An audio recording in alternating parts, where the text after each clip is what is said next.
You see, we are talking about, all of us agree about participation. Now the question is, what kind of platforms? In Area Sabha, one more statutory level is being proposed. So I think that is what my impression is that. Now we have different kinds of platforms. Maybe many of them are voluntary, as proposed in People's Plan. Many of them are voluntary. So the basic question is, which is our basic unit? Now as an administrative unit, it is the local body. Now below that there is a ward. Now we suggest that a ward is composed of different areas. So I have gone through some of the provisions in the Model Act proposed. Now here we are struggling to convince the public that the LB must be the unit. Now what is proposed here being 50% of the fund or revenue from a particular ward must be given for the development of that ward. So I think is it conducive for the concept of balanced growth. You see in cities you can see some localities will be more of commercial nature. Definitely the rates will be higher there. So what is happening is that a parallel demand will come. We are paying more. So we should get more. So is it conducive to what we have proposed so far? Balanced growth. Number two is, now why people are getting back despite the different types of platforms that are being offered. Now my personal impression is that we should be able to address at least a few of their demands. Again, what is happening is now we in Calicut Corporation are following it. Now whatever we get, now a particular percentage of it is earmarked for catering the needs of the ward conventions. But again, we are told somewhere else that it is, you divide the fund according to the wishes of the wards. So I think in our case, what is needed is not a separate entity below the ward, but to make the existing platforms more effective. Otherwise what will happen is, again you can see everything will be split into, now if a particular ward is given some amount, then what will happen is, we are forced to distribute it to different areas. So we agree with participation, platforms must be there. So the only point of difference is whether a statutory organ is required or not. Our personal impression is that it is not required. So that's all. The ward committee, Vijayan sir പറഞ്ഞതുപോലെ structure, നമ്മൾ ഏതെങ്കിലും മുനിസിപ്പാലിറ്റിയിൽ അതേപടി നിലവിലുണ്ടോ? നമ്മൾ രേഖയിലുണ്ട്, പക്ഷെ പ്രവർത്തനങ്ങളിൽ നമ്മൾ ആ രീതിയിൽ വരുന്നുണ്ടോ? നമ്മൾ ഒരുപക്ഷെ അതിനെക്കുറിച്ച് ഗൗരവമായിട്ട് ചർച്ച ചെയ്യുകയും ചിന്തിക്കുകയും അതിനെ ആക്ടിവേറ്റ് ചെയ്യാനുള്ള സംവിധാനം ഉണ്ടോ എന്ന് അന്വേഷിക്കണം. ഞാൻ പോയിന്റ്സ് മാത്രമേ പറയുന്നുള്ളൂ, വിശദീകരണങ്ങളിലേക്ക് പോകുന്നില്ല, കാരണം സമയത്തിന്റെ പരിമിതിയാണ്. രണ്ട്, നമ്മുടെ പദ്ധതികൾ തയ്യാറാക്കുന്നത്, ഞാനും അതിന്റെ ഘടനകളിലും ഘടകങ്ങളിലൊക്കെ ഇൻവോൾവ് ആണ്. പക്ഷെ ഞാൻ പലപ്പോഴും എൻ്റെ ഒരു ഒബ്സർവേഷൻ കാണുന്നത് ഒഫീഷ്യൽസ് അല്ലേ ഇപ്പോഴും പദ്ധതികളുടെ ഫൈനൽ രൂപം ഉണ്ടാക്കി വരുന്നത്. നമ്മൾ മറ്റുള്ളവരെ, ഇപ്പോൾ ഞാൻ ടെക്നിക്കൽ അഡ്വൈസറി ഗ്രൂപ്പിലുണ്ടെങ്കിലും എനിക്കൊക്കെ എൻ്റെ ലെവലിൽ ചെയ്യാൻ കഴിയുന്നത് അവസാനം അവർ കൊണ്ടുവരുന്ന പേപ്പറിൽ ഏതെങ്കിലും തരത്തിലുള്ള അഭിപ്രായങ്ങൾ പറഞ്ഞ് രേഖപ്പെടുത്തി അതിൻ്റെ ഇംപ്ലിമെന്റേഷൻ ലെവലിൽ പോകുമ്പോൾ പ്രത്യേകിച്ച് റോളൊന്നും ഇല്ലാത്ത രീതിയിൽ അവസാനിപ്പിക്കുകയാണ് എൻ്റെ role.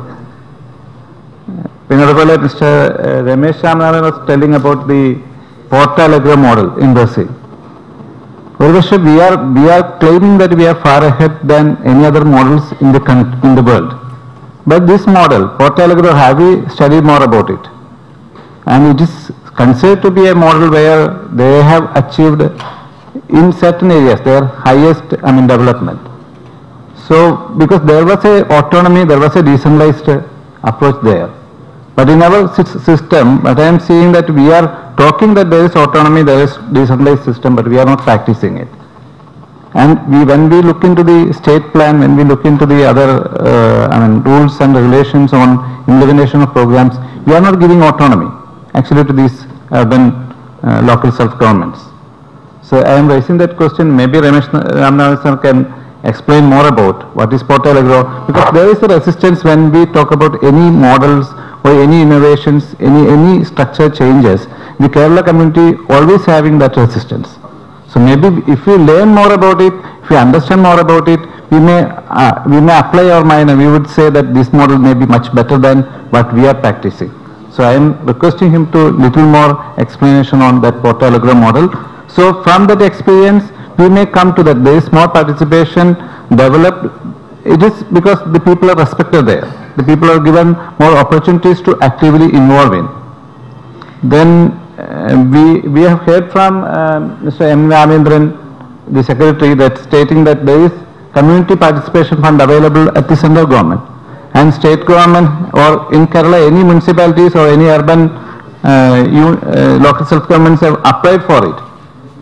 So it's a question that what is the gap between the information that is available at the national level and at the local level. So there is a big gap, it seems to be. Then coming to the NGO point, I am raising a question, and we are accredited NGOs and we are getting involvement, but sometimes when we associate with, when we work, implement the projects, as the mayor of Calicut said, when there is a loss happens, then it is, it is on the shoulder of the NGO. We are unable to manage because we are coming forward with an attitude of helping the government system to see that that project is implemented for the benefit of the people. But finally, when it concludes, if there is a loss, that is shouldered on the NGO.